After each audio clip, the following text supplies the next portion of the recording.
एक गरीब युवा लड़की काम के लिए भीख मांगती हुई इधर उधर भटक रही थी। एक दिन वो एक किसान के घर पहुंची, जहां उसकी किस्मत बदली। मुझे एक ऐसे व्यक्ति की ज़रूरत है जो मेरी गायों को पाल सके। मैं तुम्हें एक मौका ज़रूर दूंगा, किसान ने कहा। लड़की ने अपनी काबिलियत साबित की। फिर एक दिन उसे घास के मैदान के पास एक कराह सुनाई दी। लड़की ने गायों को चरने के लिए छोड़ दिया। फिर उसने एक शेर को जमीन पर लेटा हुआ पाया। अरे बाप रे, लड़की बड़बड़ाई, तुम्हारे पैर में एक कांटा चुभा है, जरा चुप बैठो, मैं उसे बाहर निकाल दूंगी। लड़की ने कांटा निकाल दिया। उसके बाद शेर ने अपनी बड़ी खुरदुरी जीभ से लड़की का हाथ चाटा। लड़की ने अपने रुमाल से शेर के पंजे पर पट्टी बांधी। लड़की घास के मैदान में लौट कर आई, पर गाय वहां से गायब थी। घंटों खोजने के बाद भी वे उसे नहीं मिली। फिर उसने किसान को जाकर सच्चाई बताई। तुम गायों का पूरा झुंड कैसे खो सकती हो? किसान लड़की पर गरजा। मैं तुम्हें नौकरी से निकाल दूंगा। क्या मैं कुछ और काम कर सकती हूँ? लड़की ने भीख मांगी। मैं तुम्हें गधों की देखभाल करने के लिए 1 साल का समय दूंगा, फिर बाद में देखूंगा क्या तुम भरोसेमंद हो या नहीं। युवा लड़की अब हर दिन गधों को चराने ले जाती थी। 1 साल के बाद उसे वही शेर मिला, पर इस बार उसके चेहरे पर गहरे घाव थे। लड़की ने शेर का चेहरा साफ किया, घाव पर जड़ी बूटियों का मलहम लगाया और अपने रुमाल से उसे पट्टी बांधी। एक बार फिर से धन्यवाद देने के लिए शेर ने लड़की का हाथ चाटा, पर इस बार भी पहले की तरह ही गधों का झुंड कहीं गुम हो गया। लड़की दोबारा फिर उसी किसान की क्रोध का सामना करने के लिए लौटी। उसने उसे डांटा, लेकिन वह जानता था कि लड़की ने पूरे 1 साल उसे अच्छी सेवा दी थी। मैं तुम्हें एक आखिरी मौका दूंगा। तुम्हें सूअरों को चराने बाहर ले जाना पड़ेगा। अगर तुम उन्हें मोटा कर पाओगी तब तुम रह सकोगी। 1 और साल बीत गया और सूअर मोटे हो गए, लेकिन तभी लड़की को वही परिचित आवाज सुनाई दी। उसने अपने दोस्त शेर को गंभीर रूप से घायल पाया। उसने प्रत्येक घाव को धोया, जड़ी बूटियों को इकट्ठा किया और फिर अपने स्कर्ट को फाड़कर पट्टियां बांधी। इस बार शेर बोला, क्या तुम आराम करने तक मेरे साथ नहीं बैठोगी? मैं माफ़ी चाहती हूँ, लेकिन मुझे जाना होगा और किसान के सूअरों को देखना होगा, उसने कहा। वो सूअरों को खोजने के लिए दौड़ी, लेकिन उसे ऐसा लगा जैसे पृथ्वी उन्हें निगल गई हो। घंटों खोजने के बाद वो एक पेड़ पर चढ़ गई, पर उसे सूअर नहीं दिखे। लेकिन उसे कुछ चौंकाने वाला जरूर दिखा। ढीले ढाले कपड़े पहना एक आदमी रास्ते पर चल रहा था। फिर उसने एक चट्टान हटाई और फिर उसमें गायब हो गया। वह कौन था? लड़की को आश्चर्य हुआ। अब मुझ में किसान के क्रोध का सामना करने के लिए घर जाने की हिम्मत नहीं है, इसलिए मैं बस यहीं इंतजार करूंगी और देखूंगी। वो सूरज उगने तक पेड़ पर ही बैठी रही। अचानक चट्टान खिसकी और वही शेर उसे रास्ते पर चलता हुआ दिखाई दिया। शेर? लड़की फुसफुसाई। वो आदमी कहाँ गया? लड़की पेड़ से नीचे उतरी। उसने चट्टान को एक तरफ धकेला और फिर एक बड़े कमरे में पहुंची। उसने अंदर झांका। उसे वहां बढ़िया खाना दिखा, जिसे उसने पेट भर कर खाया। फिर खाना खाने के बाद उसने कमरे की सफाई की और झाड़ू लगाई।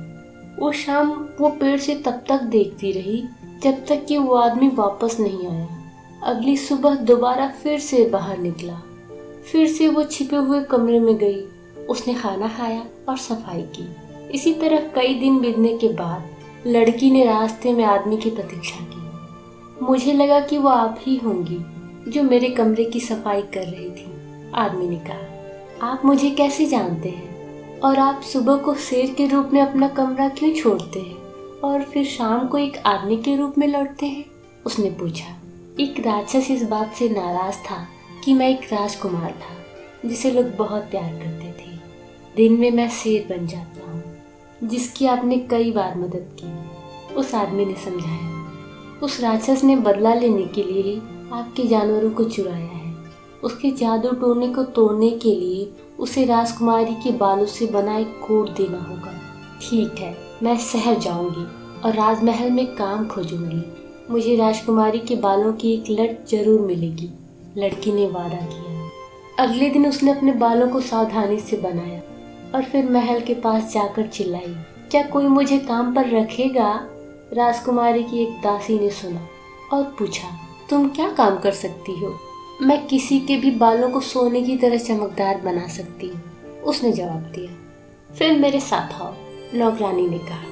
हर दिन लड़की ने राजकुमारी के बालों को तब तक ब्रश किया जब तक वे सूरज की किरणों की तरह चमकने नहीं लगे। एक दिन लड़की ने हिम्मत बटोरी और राजकुमारी से पूछा कि क्या वो उसके बालों की एक लट ले सकती है। राजकुमारी ने पहले तो मना किया, लेकिन जब लड़की ने बहुत भीख मांगी तब उसने उसे दे दिया। तुम मेरे बालों की एक लड़ी ले सकती हो, राजकुमारी ने कहा, पर तुम्हें मुझे खुश करने के लिए एक सुंदर राजकुमार ढूंढना होगा। लड़की सहमत हो गई। फिर उसने बालों की एक लड़ी काटी और उसे कोट में बुना जो रेशम की तरह चमकने लगा। फिर वो उसे गरीब शेर वाले आदमी के पास लेकर गई, जिसने उसे राक्षस को खोजने का रास्ता बताया। जब राक्षस ने लड़की को पहाड़ पर चढ़ते हुए सुना तो वो एक हाथ में अपनी तलवार और दूसरे हाथ में एक गदा लेकर भागा हुआ आया। रुको, मैं तुम्हारे लिए एक कोट लाई हूँ, लड़की ने कहा। लेकिन कोट बहुत छोटा था और राक्षस ने उसे नीचे फेंक दिया। मुझे माफ करें, मैं फिर से कोशिश करूंगी, उसने वादा किया। अगली सुबह लड़की ने राजकुमारी से बड़ी आरज़ू मिन्नत करके उसके बालों की एक और लड़ी ली। फिर लड़की ने एक बड़ा कोट बनाया और दोबारा पहाड़ पर लौटी। इस बार राक्षस को कोट फिट आया और उसने लड़की को इनाम देने की पेशकश की। कृपया उस शेर वाले आदमी पर से जादू टोना हटाओ, उसने भीख मांगी।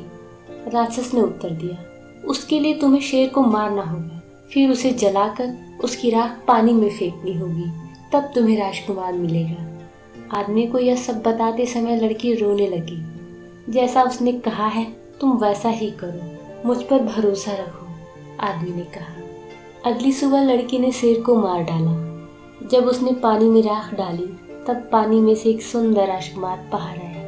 बहुत धन्यवाद, तुमने मुझे बचा लिया। अब मैं तुमसे अपनी पत्नी बनने के लिए कह सकता हूँ। युवा लड़की ने उसे आंसू भरी आंखों से देखा। लेकिन मैंने राजकुमारी से वादा किया है कि मैं उसे खुश करने के लिए एक राजकुमार खोजूंगी। राजकुमार ने कहा, डरने की कोई बात नहीं है, तुम देखो मैं राजा का बेटा हूँ, वो राजकुमारी मेरी बहन है। चलो अब हम महल में चलें। अपने भाई से मिलकर राजकुमारी बहुत खुश होगी। राजा, रानी और राजकुमारी सभी राजकुमार की वापसी से बेहद खुश हुए। राजा ने युवा लड़की के प्रति अपनी कृतज्ञता व्यक्त करते हुए शादी के लिए सहमति दी और फिर पूरे शहर ने जश्न मनाया। धन्यवाद।